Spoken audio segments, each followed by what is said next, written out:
Say roll around, sitting on doves, can't lie, I was high on shrubs. Cinematopical back with another video. I'm Strange Wang. You'll see Nate in a minute. But today we are going to go over what we think in the huge lexicon of cinema. What are the most perfect movies? We're not doing a top 5. We're not doing a top 10. This is our list of perfect movies. And I said if it's 3, is it 4, it's 5? We don't know. It could be 100. I fucking doubt it. But it could be. So if you don't see a movie that you think is perfect on this list, please put it in the comment section down below.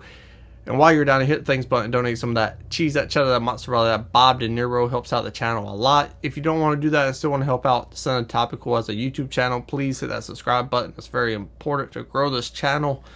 So with that being said, I'm going to send it to Nate. He'll tell you what qualifications perfect movies fall under for him. He'll say his, and then you get to see this beautiful face again, and I'll tell you mine.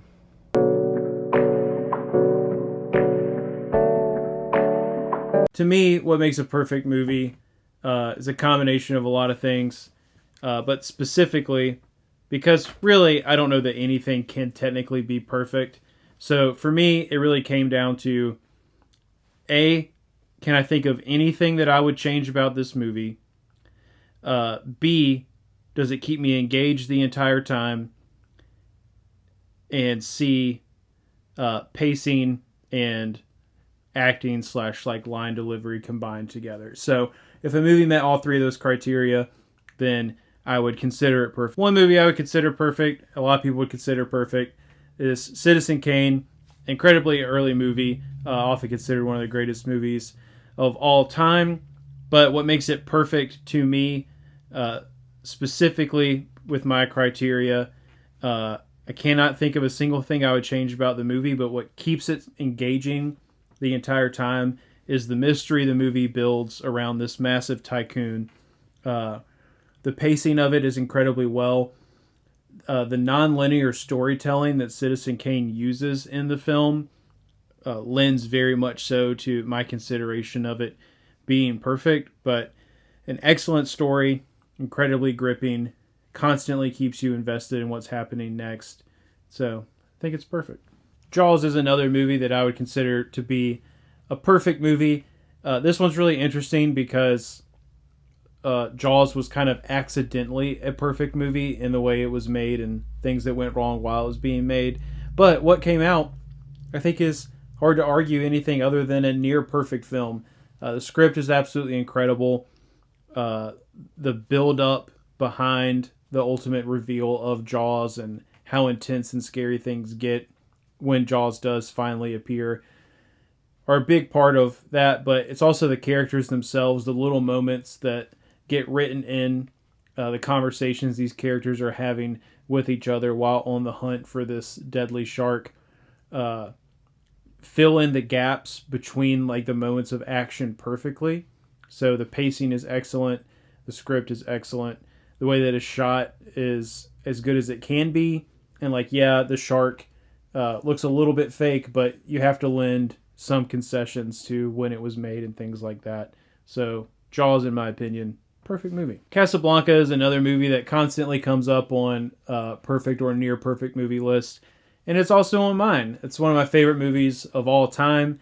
Out of the criteria that I specifically set for me to call a movie perfect for the purposes of this list, I think Casablanca hits those 3 criteria the best.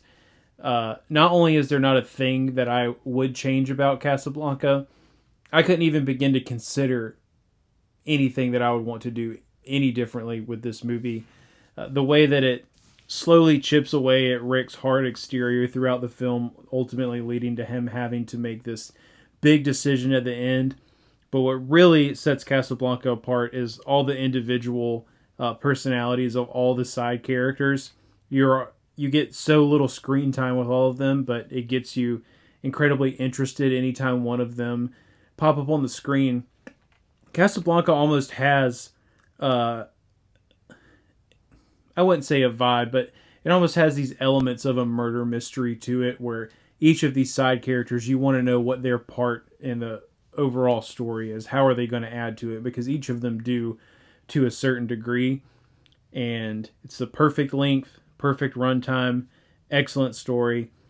The way that each character delivers their lines, there's not a single bad performance in this film. And to me, it is absolutely perfect. Featuring one of my favorite actors and favorite heroes of all time, I am incredibly proud to say that I consider Raiders of the Lost Ark to be a perfect film.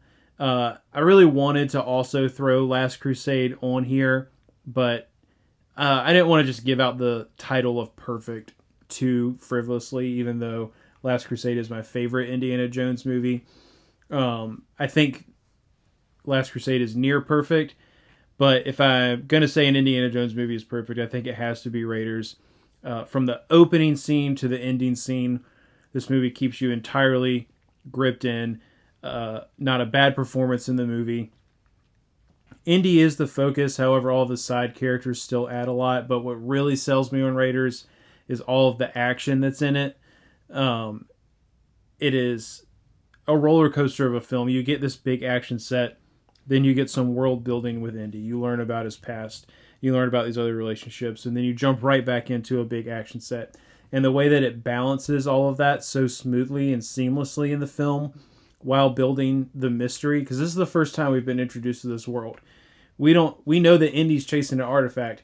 We don't know that there's actually going to be some sort of supernatural or spiritual element to it.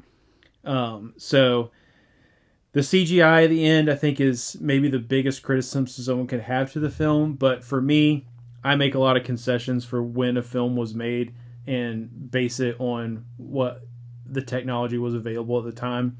So for me, that's a non-factor, and I think Raiders of the Lost Ark is indeed a perfect film. A film that may not be on a lot of people's lists, but I think as time goes by, no pun intended, in reference to Casablanca, could potentially show up on a lot more people's lists, and I think it should, is actually Whiplash.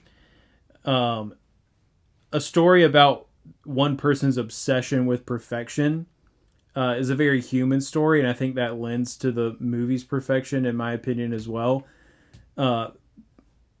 It's a much smaller movie, definitely probably the most subtle one that's on my list. But again, you're watching the movie for those interactions between Miles Teller and J.K. Simmons, and they deliver every single time. There's not a bad scene when those two are together, but to me what makes the movie perfect is the things in between. When we're diving deeper into Miles Teller's character's life, you're understanding more about his family not understanding why he is chasing. It doesn't make sense. You're not going to make any money as a musician. Why are you doing this? Look at what your cousins are doing. They're doing so many great things. But to him, it is the only thing that matters. And it doesn't make sense to him why other people can't understand that.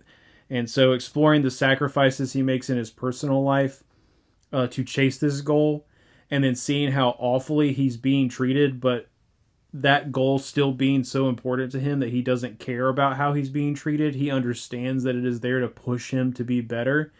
All culminating in this strange mutual respect between the two of them. I think it's perfectly written, perfectly acted. I love the pacing in it. Every story has to have conflict.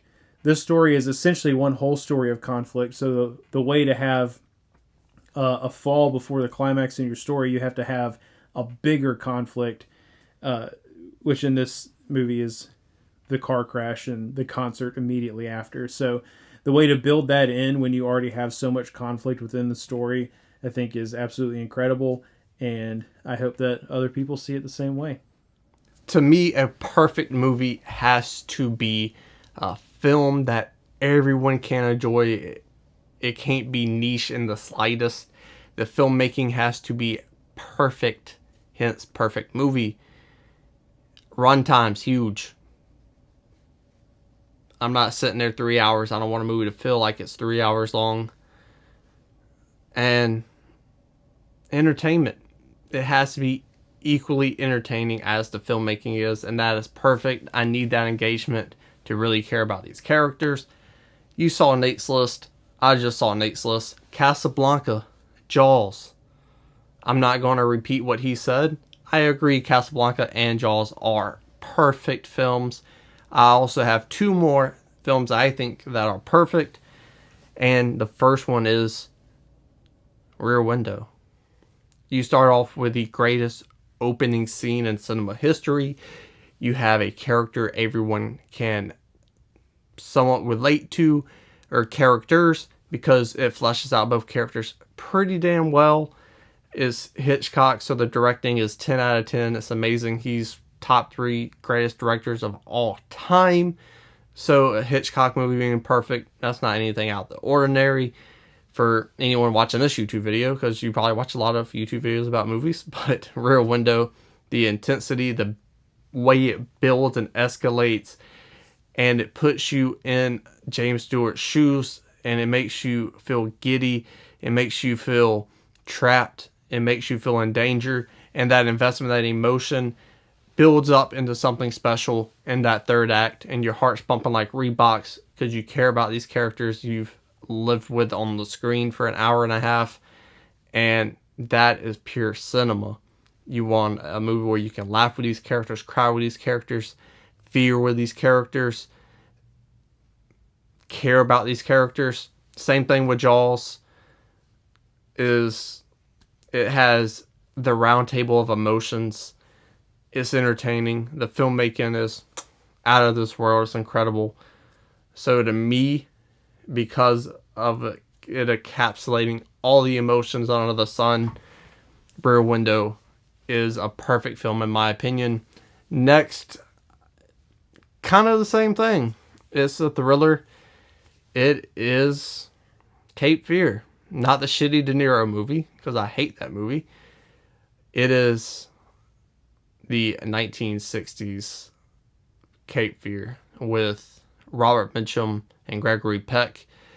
Robert Mitchum, he played the preacher, Henry Powell, epitome of evil. He knows how to play a good fucking villain.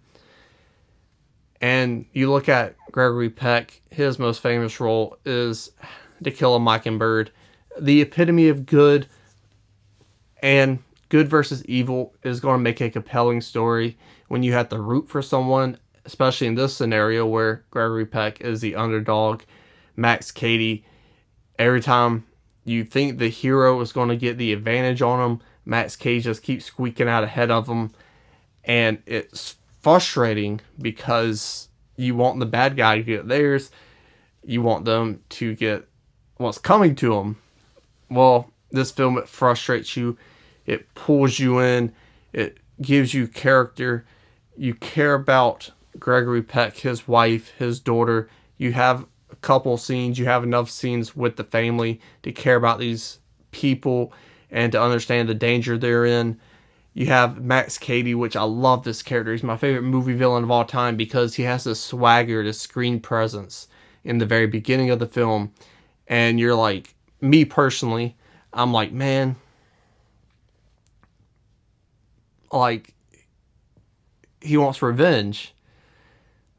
I didn't see what he did. I don't know if he's guilty or not. He's 1960. You can't show what he did. He's a bad dude.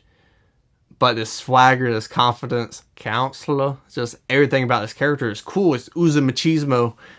And then he gets worse. And you see how bad of a person he really is. And you have this, for me personally, I had this turn.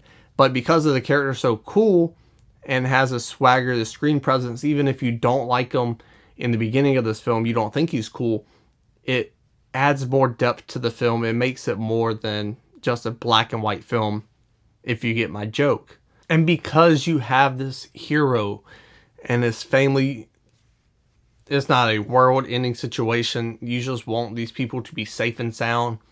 And the director and the storytelling is saying, hey, you can do that. Try this.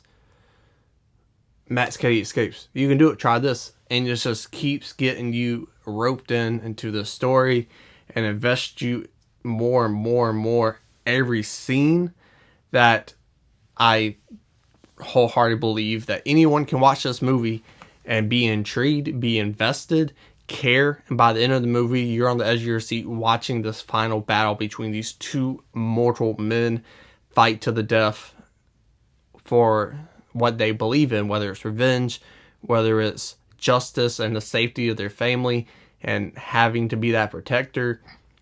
It's a movie with real life people with real life feelings, emotions, motivations, and anybody can get behind that.